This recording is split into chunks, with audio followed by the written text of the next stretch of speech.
Welcome back to the channel. Make sure you hit that subscribe button as we are on our way to 200 subs. And I just want to take the time to say thank you for all that. And let's get going. Today's video, we are going to talk about our goaltending, our 1A, 1B, and why fans need to just ease up on them. Is probably the best thing I could say while on YouTube. Why we need to ease up is, yes, the play-in round was hideous. It was, goals getting going and scoring from behind the net. But you can't blame most of that on Smith or Koskinen. And that was a whole team effort. And the team just, after a few months of not playing, just didn't show up. And, ultimately they were out. And of course, you can make the argument, well, we were technically fourth in the West. Well, yes, but we did play 2 more games in Dallas, and Dallas had the upper hand in games 1 against us. Okay, now clear the air there a bit on how just to ease up on them. Yes, is it the best 1A, 1B we could have had? No. Is it the best starter we could have had? No. But is it the best duo 1A, 1B we could get with the flat salary cap? And that is yes. Yes, we could have went after Markstrom. Yes, we could have went after Holtby.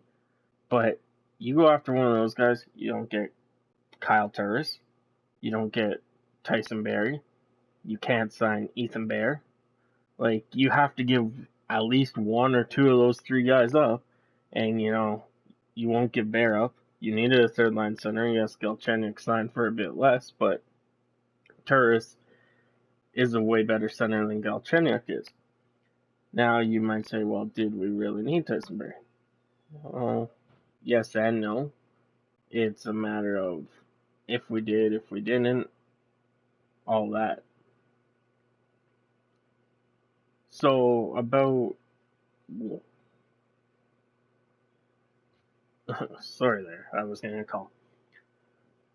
But, now going back, well, let's look at the numbers. Mike Smith.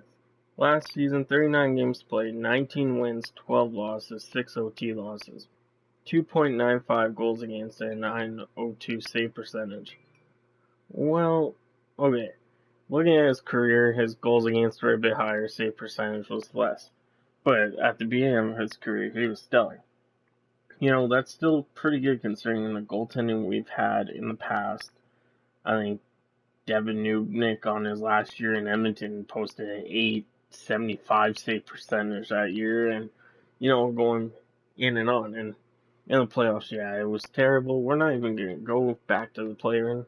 But in his career, playoff wise, he's 11-13, but 2.33 goals against, 934 save percentage. This guy can be a Stanley Cup winner if the right team's in front of him. He could keep teams in. Looking at those numbers means their team couldn't score. If you lost more than half your games while only allowing a 2.33 goals against, there's something wrong with the team in front of you. That's not the goalie. Like, you can't expect Koskinen and Smith to go out and, shut out every game. We're humans. We make errors. Like, sorry, got the hiccup there. At the start of last season, I think it was LA. Mike Smith came out, played the puck, gave it away back to the net. That's just a human error. Yes, should he have stayed in the net? Maybe. But, that's just human. We're humans. You can't argue about that. Now let's go look at Mikko Koskinen now. He didn't have too bad of a play-in. He went 1-2, 3.16 goals against. Like I said, you're not going to have a goalie that shuts out every team. Like, if we draft a goalie that shuts out every team, we go 82-0, you can just, done watching hockey at that point. He had an 889 save percentage, which isn't bad at all. He also went 18-13-3 with the 2.75 and 917 save percentage. That is pretty good. He had a great season going, splitting the games with Mike Smith. And honestly, if you look at his goals against, 2.75, not too bad. 917 save percentage. So when he was in net, the Oilers were giving up way more shots than what they needed to, and ultimately he stood pretty tall for them. Now, we're playing 82 games. Based on those numbers, my expectations for games played is probably Mike Smith about 35, and whatever the difference is, I think it's 47. 47 for Koskinen. That sounds non-realistic considering Mike Smith is a bit older. His age has a lot to do with it. His fatigue.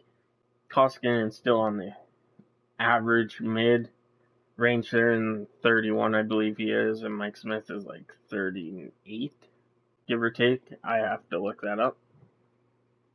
But that is my realistic is, Mikko Koskinen 45 games, Mike Smith 35, so Mikko Koskinen 47.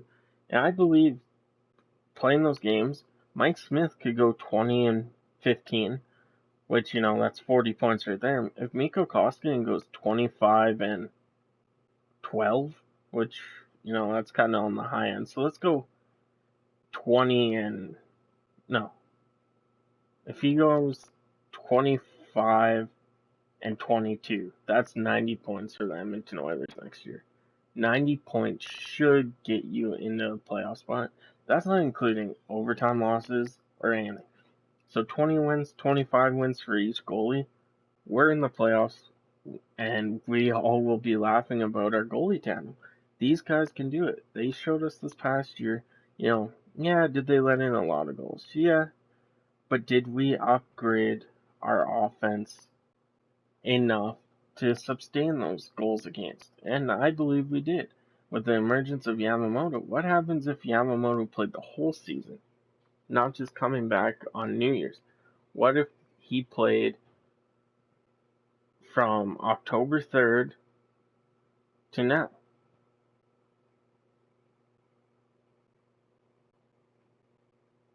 And that's all I'm saying is, if we do have the goal scoring to solidify these guys having rough games, letting in 3-4 goals a game, 5 goals a game, we do have the offensive numbers. So let me know what you think the goalies' wins will be like, and if you don't still agree with the 1A and 1B, how would you guys decide to make it into a better goaltending tandem? Like, we do have Anton Forsberg, but he was for the minors basically.